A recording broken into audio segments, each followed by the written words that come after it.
Hello everyone, exercise 9.1 है exploring quantitative skills की। इसमें चैप्टर का नाम है relations, functions, graphs and inequalities. तो सबसे पहले 9.1 में रिलेशंस फाइंड करने हैं। तो रिलेशन होता क्या है कि किसी भी सबसेट, दो सेट हैं, उनके एलिमेंट्स के बीच का कनेक्शन या पेयरिंग होती है। इसमें अगर सेट ए से, फॉर एग्जांपल जैसे आर एक रिलेशन है सेट ए से सेट बी तक, तो जो ऑर्डर्ड पेयर बनेंगे ए और बी वो इस तरह होंगे कि हर पहला एलिमेंट ए से और हर दूसरा एलिमेंट बी से, यानी दो सेट्स के एलिमेंट्स का आपस में रिलेशन या पेयरिंग को हम रिलेशन कहती है कि डोमेन ऑफ अ रिलेशन। तो रिलेशन की डोमेन वो होती है कि सारे एलिमेंट्स जितने भी ऑर्डर्ड पेयर हैं ना, उनके सारे जो फर्स्ट एलिमेंट्स हैं वो सारे डोमेन में आएंगे। एक्स वैल्यूज जो ऑर्डर्ड पेयर में एक्स वाई होता है, तो जो सारी एक्स वैल्यूज हैं वो डोमेन में आएगी। और नेक्स्ट है रेंज ऑफ रिलेशन के सारे ऑर्डर्ड पेयर के जो दूसरे एलिमेंट्स होते हैं यानी वाई वैल्यूज की रेंज कहलाता है।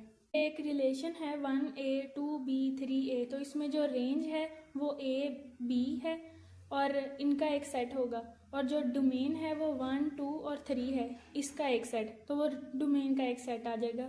कोडोमेन है थर्ड, वो है कोडोमेन, वो सेट होता है जिसमें जो रिलेशन है ना उसके जो दूसरे पॉसिबल एलिमेंट्स होते हैं वो सारे भी आ सकते हैं उसके अंदर, कि असली रेंज जो है वो हमारे पास उसी का सबसेट होती है। जैसे एक रिलेशन ए और बी का रिलेशन है तो उसमें बी जो है वो कोडोमेन होगा। रेंज और कोडोमेन जो है वो सेम होती है, लेकिन ऐसा हमेशा नहीं है, कोडोमेन डिफरेंट भी होती है और रेंज से। एक्सरसाइज 9.1 का क्वेश्चन नंबर 1 है जिसमें एक सेट ए दिया है और उसका रिलेशन फाइंड करना है। डोमेन, रेंज और कोडोमेन उस रिलेशन की लिखनी है। तो क्वेश्चन नंबर 1 में रिलेशन इस टाइप का कि उसमें y इक्वल हो x के, सारे ऑर्डर्ड पेयर वो बनाने हैं जिसमें x वाली पोजीशन y वाली पोजीशन पे जो भी एलिमेंट्स हैं वो दोनों इक्वल हों।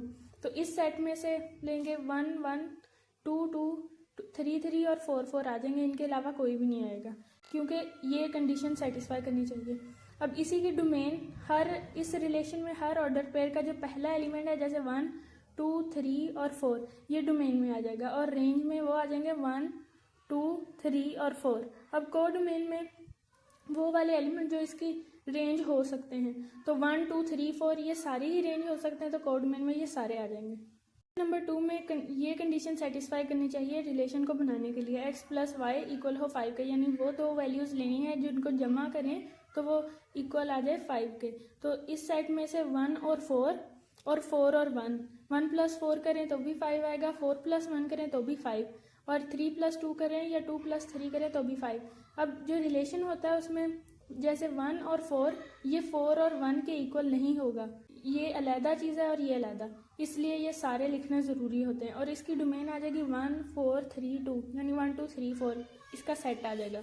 और रेंज में भी ऐसी 4 1 2 3 ये रेंज में आ जाएगा। और जो को डोमेन है वो यही जो पॉसिबल डोमेन रेंज हो सकती है वही आ जाएगी। क्वेश्चन नंबर 3 में वो दो वैल्यूज़ का ऑर्डर पेयर बनाना है जो जिन दोनों को हम ऐड करें तो उनका जो सम है वो लेस देन 5 आए। दो वैल्यूज़ कौन सी बनेंगी, 1 और 2, इस सेट में से जो सेट हमें दिया था a इज इक्वल टू 1 2 3 4, उस सेट में से दो वैल्यूज़ प्लस करें तो उनका जो सम है वो लेस देन 5 आए। तो 1 और 2 इनका सम लेस देन 5 आएगा, 2 और 1 3 और 1 1 3 1 1 2 2। इसी तरह इनकी डोमेन आ जाएगी 1 2 3, रेंज भी 1 2 3, और जो को डोमेन है अब इधर डिफरेंट आई क्योंकि जो पॉसिबल डोमेन रेंज हो सकती थी वो थी 1 2 3 4, तो को डोमेन 1 2 3 4 आएगी।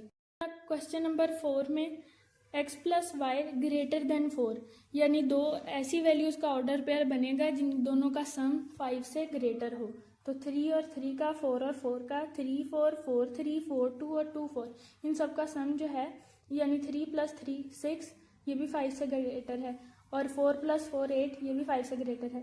इस तरह ये ऑर्डर पेयर आ जाएगा, रिलेशन इन सबको मिला के रिलेशन बन जाएगा।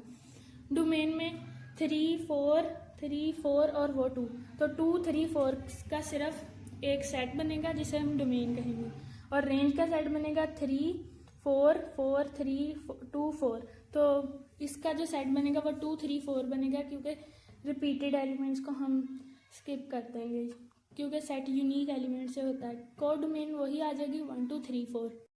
वैल्यूज जो पोजीशंस है वो बदल के तो इसका आर इनवर्स बन जाएगा। जैसे 2 1 तो को हम लिख देंगे 1 2। इसी हर ऑर्डर पेयर की इसी तरह यानी x की वैल्यू y से रिप्लेस कर देंगे और y को x की से रिप्लेस कर देंगे, रहेंगे वो x और y, तो वो आर इनवर्स बन जाएगा। उसको लिख देंगे। क्वेश्चन नंबर 2 में 2 1 3 2 4 3 5 4 और 6 5 का एक रिलेशन है। इसका इनवर्स बनाएंगे। 2 1 का 1 2, 3 2 का 2 3, 4 3 का 3 4, 5 4 का 4 5, 6 5 का 5 6। ये आर इनवर्स आ गया। अब चेक ये करना है कि ये इनवर्स जो है वो एक फंक्शन है या नहीं।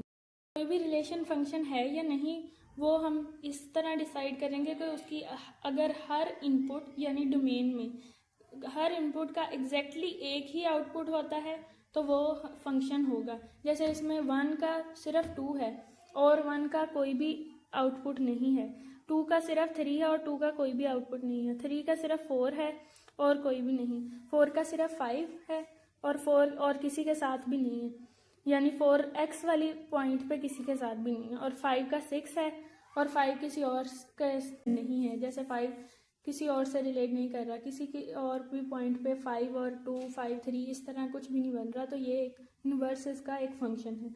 क्वेश्चन नंबर 2 में इसका आर इनवर्स बनाएंगे। जैसे 1 3 का 3 1, 2 5 का 5 2, 3 7 का 7 3, 4 9 का 9 4 और 5 5 का 5 5 ही आ जाएगा। और इसका इनवर्स एक फंक्शन नहीं होगा क्योंकि इसमें बाकी सारे एलिमेंट्स तो अलग-अलग के साथ हैं पेयर। इस सेट में जो 5 है इनपुट वो 2 उसकी एक आउटपुट है और एक इसकी आउटपुट है 5। जो फंक्शन की जो कंडीशन होती है कि वो फंक्शन है वो सेटिस्फाई नहीं करता क्योंकि इसका हर इनपुट सिर्फ एक ही आउटपुट के साथ ज्वाइन होना चाहिए। इसमें 2 के साथ है, 5 2 के साथ भी और 5 के साथ भी, तो इसलिए ये यूनिकनेस को ख़त्म करता है और ये इनवर्स इसका फंक्शन नहीं है। नेक्स्ट क्वेश्चन नंबर 3 में इसका इन्वर्स बनाने के लिए जो सेट हम आर का रिलेशन लिखेंगे वो उसमें y को रिप्लेस कर देंगे x से और x को रिप्लेस कर देंगे y से। जैसे x is equal to 2y plus 3 और इसमें x बिलोंग कर रहा था r को, इसमें y बिलोंग करेगा r को, तो इन्वर्स इसका एक फंक्शन होगा। इसी तरह नेक्स्ट क्वेश्चन नंबर 4 में आर इन्वर्स जो है वाई स्क्वायर एक्स स्क्वायर लिख देंगे और 4a x की जगह हम 4a y लिख देंगे और x greater than equal to 0 तो लिख देंगे y greater than equal to 0, तो इसका इन्वर्स जो है वो भी एक फंक्शन होगा। री में उसने कहा है write down the domain and range of the relation on set n where R जो रिलेशन है वो इस तरह का ऑर्डर पेयर इस तरह का एक बनेगा कि x और x का क्यूब इस तरह का हमने ऑर्डर पेयर बनाना है और x जो है वो कोई भी प्राइम नंबर है लेकिन लेस देन 15, तो सारे पहले प्राइम नंबर जो लेस देन 15 हैं वो चूज़ करेंगे जो जिन्हें हम कहेंगे x, तो वो आ गए 2 3 5 7 11 13। अब इसी का x का यानी क्यूब लेंगे तो वो आ जाएगा 8 27 125 343 1331 2197। तो इसके अकॉर्डिंग इस ऑर्डर पेयर के जो इसमें दिया है x और x क्यूब का जो रिलेशन इनके इसके अकॉर्डिंग जब हम डोमेन और रेंज लिखेंगे तो 2 का साथ आया 8, 2 का क्यूब 3 का क्यूब आया 27, तो डोमेन में आ जाएगा 2 3 5 7 11 13 x सारे, और जो रेंज है उसमें आ जाएगा x क्यूब वाले 8 27 125 आगे ये सारे, तो ये सारे रेंज में आ जाएंगे। नेक्स्ट क्वेश्चन नंबर 4 में एक सेट A दिया है जिसमें 1 2 3 से लेकर 45 तक सारे एलिमेंट्स हैं। Right the relations on A satisfying the condition. First question में कंडीशन है कि A B ऑर्डर जो पेयर होगा उसमें A इक्वल हो B स्क्वायर के, तो 1 1 1 तो वैसे ही आ जाएगा क्योंकि 1 का स्क्वायर इक्वल होता है 1 के ही, तो 4 आ जाएगा 2 के स्क्वायर में, तो A का होना चाहिए B का स्क्वायर, तो A 4 और B 2, इसका B का यानी स्क्वायर लेंगे तो 4 आ जाएगा, A आ जाएगा। इसी तरह 9 और 3 16 और 4 25 और 5 36 और 6, ये रिलेशन जो है ये इस कंडीशन को सेटिस्फाई करता है। या फिर उसी रिलेशन की डोमेन जो फर्स्ट x वैल्यूज़ हैं सारी ऑर्डर पेयर की वो सारी लिख देंगे डोमेन में, डोमेन का एक साइड बन जाएगा, और जो y वैल्यूज़ हैं यानी ऑर्डर पेयर के x और y होता है तो y के पॉइंट पे जो वैल्यूज़ हैं वो 1 2 3 4 5 6 वो सारी रेंज आ जाएगी, रेंज का सेट। नेक्स्ट क्वेश्चन नंबर 2 में a b where a is equal to b cube, तो रिलेशन बनेगा 1 1 का तो वैसे ही क्योंकि 1 का क्यूब ही 1 ही होता है, तो 2 का क्यूब लेंगे तो 8 आ जाएगा, B 2 हो गया और A 8। इसी तरह 3 का क्यूब लेंगे तो 27 आ गया। 45 तक सिर्फ यही हैं जो इस कंडीशन को सेटिस्फाई करते हैं।